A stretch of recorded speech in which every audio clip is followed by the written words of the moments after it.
Hello guys, magandang araw po sa inyo lahat. Ito naman po ang kaibigan nyo si Jake. Going to home na po tayo this afternoon. Maganda naman po ang araw ko, medyo busy sa work, sa trabaho. Pero natapos naman. Well, ano bang topic natin for today, no? Topic natin for today, accept the reality of life.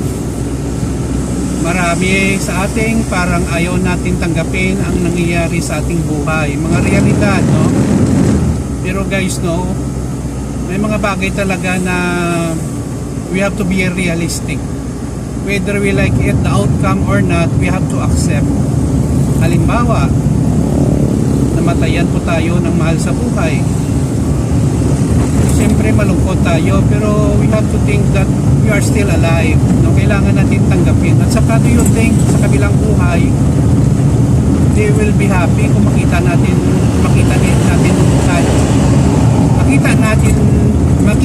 sila natin, no? Sila ang nakakita sa atin na malungkot. Siyempre hindi. May mga friendship na nasira, may mga tao na hindi mo na kaibigan kasi hindi na paparamdam. Don't chase people. Yun po ang natutunan ko. Hayaan mo na guys, no? Maybe siguro hindi na dyan lang ang kanilang story sa buhay mo. Ako guys, no, kung ganon talaga, I already accept it. Marami naman ako makilala bago mga kaibigan o may mga kamag-anak na ako na wala namang nagpaparamdam, paliwala na ako sa kanila. What they do, they forget me, I already also forget them. Ganun lang guys, very simple. Huwag nyo nang paguluhin ang pag-isipan nyo guys. Ako, I'm just focusing on what is front on me, the opportunities, and then I can able to help other people.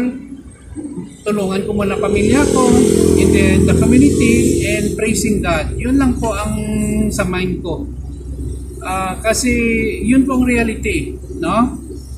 Kasi kung hindi natin tanggap ang reality ng buhay, tayo rin in a long run ang masasaktan, malulungkot, mas stress, no? So life is very short to deal with them, no? So accept life, the reality of life. You will be fine guys, believe me. So thank you so much for watching. Please follow me in my Facebook and YouTube channel. Maraming salamat po guys. See you in the next video. Ito naman pong kaibigan nyo si Jake. Paalam.